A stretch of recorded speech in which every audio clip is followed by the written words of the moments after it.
اوريك فانيله الزمالك الجديده.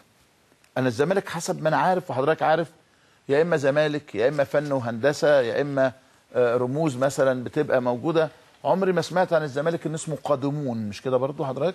دي فانيله الزمالك الجديده قادمون، دي ب 70 جنيه او ايه؟ او دي للبطوله الافريقيه وقادمون وبعدين لغزو افريقيا. خلي بال حضرتك بس من الرساله. السياسه ما لهاش علاقه بالملاعب للمره الالف اهو، لا للاهلاويه ولا الزملكاويه. قادمون على وزن حازمون من الاخر كده، ما حدش هيقول الكلمتين دول بس انا بقولها على الهوا اهو بوضوح شديد جدا، واتعملت قبل كده داخله في المدرجات. والتيشيرت دي ب 70 جنيه تشتري ب 50 وتتفاهم مع الراجل الكاب وممكن يطلع جدع معاك. وبالتالي هم بيجاهدوا وبيحاولوا بكل الطرق انه الجماهير تحضر المباراه المقبله، لانه لو حضر 5000 حوالي 3000 بيشتروها، ف 3000 في 50 جنيه الفانيلا حلو مش وحشه، او 70 جنيه حلو مش وحشه. لكنه انا قصه انه يبقى في فانيلا للزمالك موحده في المدرجات ابقى سعيد جدا. قصه الرموز السياسيه والاسقاطات دي رافضها بدل المره 1000 مره. دي مش فانيله نادي الزمالك، دي مش فانيله نادي ده الزمالك، تعليقي يعني. نعم. مش عقل اكتر من كده. مين قال ان دي فانيله نادي الزمالك يعني؟ نعم. اذا كان جمهور الزمالك يعني فاهم ان دي الفانيله بتاعته. طب ورونا كده اخر ماتش للزمالك كان بيلعب بفانيلا شكلها ايه؟ يعني يمكن الاستاذ حسن بيقول كلام مش حقيقي وانا برضه بقول كلام مش حقيقي. ما نشوف فانيله الزمالك. انا بشوف الزمالك من سنه 60. معلش يمكن ما ده مش الزمالك. يمكن الدوري ده اتغير جايز. لا ده مش الزمالك. يمكن عندهم سبونسر قادمون مثلا. ده مش الزمالك وده مش جمهور الزمالك يعني يعني جمهور الزمالك ملايين وما بيروحش الملعب. اوعى تفتكر ان جمهور الزمالك 10000 ولا 15000 ولا 20000 يعني. لا. ده مش جمهور الزمالك.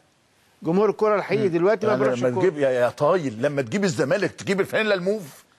معقوله يعني؟ معقوله للدرجه دي يعني؟ معقوله يعني؟ عاملين حلقه زي الفل يعني لما نجيب الزمالك الفانيلا البيضاء اللي بخطين. واحنا قلنا لا حول ولا قوه الا بالله. يعني لما بنتكلم على فانيله الزمالك نجيب الموف ولا البينك ولا اللي اسمها ايه دي؟ يا جماعه معقوله للدرجات يعني شر البلايا ما يضحك بصراحه. هاتوا لنا الفانيله البيضاء بتاعت الزمالك يعني بقول لك هات لي الاله، تجيب لي اله ولابس ازرق مثلا.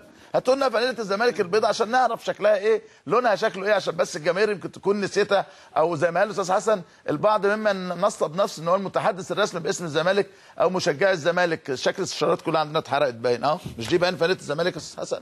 شوف معايا يا عم ابراهيم. هو الزمالك ده مش دي فانيله الزمالك باين؟ طبعا. مش كده ولا ايه؟ طبعا ده الزمالك وجمهور الزمالك عارف ان هي دي فانيله الزمالك، ما فيش حاجه اسمها قادمون. واحمد عيد عبد الملك اقول لك كان لسه منضم للزمالك السنه دي موجود معاهم، ونور السيد وعمر جابر وعبد الشافي وعبد الواحد واحمد جعفر وصلاح سليمان. مش دول ولاد الزمالك تقريبا يعني؟ تقريبا دي فانيله الزمالك مش كده؟ مش طب نعرض الفانيله اللي فاتت كده مره ثانيه نشوفها كده عشان نبقى عارفين ايه علاقه دي بدي. دي فانيلا تتباع، اشتريها حضرتك من انصار الشيخ حازم، روح اشتريها وتبقى جميله وحلوه. لا انا اتمنى ان الزمالك يغزو افريقيا فعلا بس بفانيلته بالفانيلا دي.